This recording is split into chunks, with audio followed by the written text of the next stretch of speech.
कांग्रेस का जो मूल चरित्र रहा है वो दलित विरोधी है। इन्होंने अपने नेताओं का हमेशा अपमान किया है। बाबा साहेब से लेकर के बाबू जगजीवन राम, सीताराम केसरी और हरियाणा में अशोक तंवर से के बाद अब कुमारी शैलजा को जो अपमानित करने का काम ये कांग्रेस पार्टी कर रही है।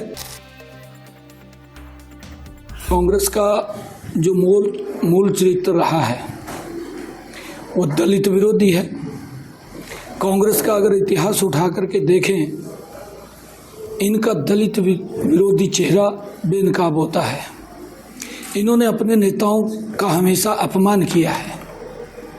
बाबा साहेब से लेकर के बाबू जगजीवन राम, सीताराम केसरी और हरियाणा में अशोक तंवर से के बाद अब कुमारी शैलजा को जो अपमानित करने का काम ये कांग्रेस पार्टी कर रही है।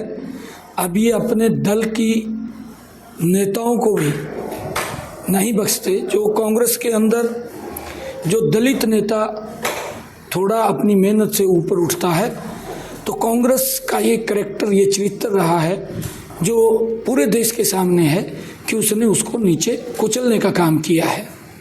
आपने तो देखा होगा कि 2014 से पहले हुड्डा की जब सरकार थी, कांग्रेस की ही दलित नेता कुमारी शैलजा अनेक उन्होंने बयान दिए थे अखबारों के अंदर। कुमारी शैलजा के काफ़ी बयान भी आए हैं कि हुड्डा राज में दलित सुरक्षित नहीं है। उनकी स्वयं की नेता थी ये किसी की कांग्रेस के अंदर आज भी कांग्रेस में है। कांग्रेस में रहते हैं बहुत सारी बाइट्स कुमारी शैलजा की आज मिलेंगी। जब कांग्रेस सत्ता में थी, हुड्डा साहब मुख्यमंत्री थे, कांग्रेस की सरकार थी, उस सरकार के अंदर दलितों के ऊपर जो अत्याचार हो रहे थे वो अखबारों की सुर्खियाँ आज भी होंगी। उस समय की बाइट्स वो अखबारों के अंदर जो कुमारी शैलजा ने कहा है वो लिखा है। हमने देखा है कि मिर्चपुर कांड जैसा घिनौना कार्य सिर्फ एक कुत्ते के भौंकने के ऊपर, एक ऐसी बेटिया को जो डॉक्टर बनना चाहती थी, जिसके अरमान थे, जिस परिवार के अरमान थे कि हम अपनी बिटिया को पढ़ा करके लिखा करके वो डॉक्टर बनेगी, क्या उस बिटिया के साथ कांग्रेस की सरकार के अंदर किस प्रकार का दुराचार हुआ? दुराचार तो हुआ, उसको मार दिया गया और कितना लोगों के घरों तक जला दिया गया। कितना बड़ा अन्याय दलितों के ऊपर ये कांग्रेस पार्टी के समय में हुआ है। और कांग्रेस नेता राहुल गांधी साहब खुलेआम कहते हैं कि दलितों और वंचितों का आरक्षण खत्म करना है। ये एक तरफ तो उस पवित्र संविधान की बुक को उठा करके घूमते हैं कि मोदी आएगा तो तीसरी बार और संविधान को ख़त्म कर देगा, आरक्षण को ख़त्म कर देगा। जो इनके डीएनए के अंदर है, कांग्रेस ने जो इनके प्रथम प्रधानमंत्री थे जवाहरलाल नेहरू, उन्होंने सभी मुख्यमंत्रियों को पत्र लिखा। इंदिरा गांधी का दलित विरोधी चेहरा, राजीव गांधी का आरक्षण विरोधी चेहरा, ये लोग किस प्रकार से दलितों को अपमानित करने के साथ साथ उस आरक्षण को भी खत्म करने की बात ये राहुल गांधी ने भी की है, जिससे इनकी मंशा स्पष्ट होती है कि लोग दलित विरोधी हैं। और ये दलितों को कोई उभरता हुआ गरीब परिवार का बेटा या बेटी अगर ऊपर बढ़ती है तो इनको वो हजम नहीं होता, उसको कुचलने का काम करते हैं। और हुड्डा के शासन के अंदर तो क्या क्या कारनामे हुए हमारे हरियाणा के अंदर सब जानते हैं।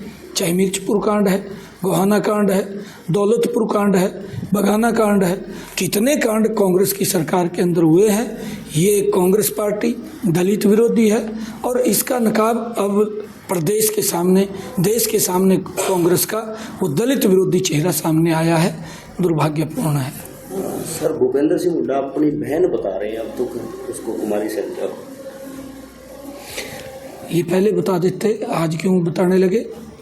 पहले कहना चाहिए था भी आप हमारी बहन हैं, आप अगर मुख्यमंत्री की दावेदार हैं कोई बात नहीं, हम आपकी सपोर्ट करेंगे। उसने कहना चाहिए था, क्यों नहीं कहा उसने? किस प्रकार से उसको जाति सूचक बोलकर, शब्द बोल करके किस प्रकार से मानसिक रूप से प्रताड़ित किया गया। अरे वो नेता हमारे विचार से नहीं है, हमारे विचार से नहीं है, परंतु हमारी हरियाणा की नेता है, उसने संघर्ष किया है और संघर्ष किया है तो उसका हक भी बनता है। और वो अगर कोई बात बोलती है तो उसमें दिक्कत क्या है? उसको इतना ज़्यादा मानसिक रूप से प्रताड़ित कर देना, ये जग जाहिर होता है कि कांग्रेस दलित विरोधी है। कांग्रेस ने दलितों को अपमानित करने का काम किया और एक तरफ तो बाबा साहिब की संविधान की बुक उठा करके राहुल गांधी भी और ये इनके सभी नेता भी घूमते रहे, परंतु दूसरी तरफ बाबा साहब को अपमानित करने का कांग्रेस ने काम किया है। दो चेहरे हैं इन लोगों के, परंतु ये चेहरे अब देश के सामने भी प्रदेश के सामने आ गए हैं। आने वाले समय के अंदर इनको सबक सिखाने का काम ये प्रदेश की जनता करेगी, इनका सुपड़ा साफ करने वाली है।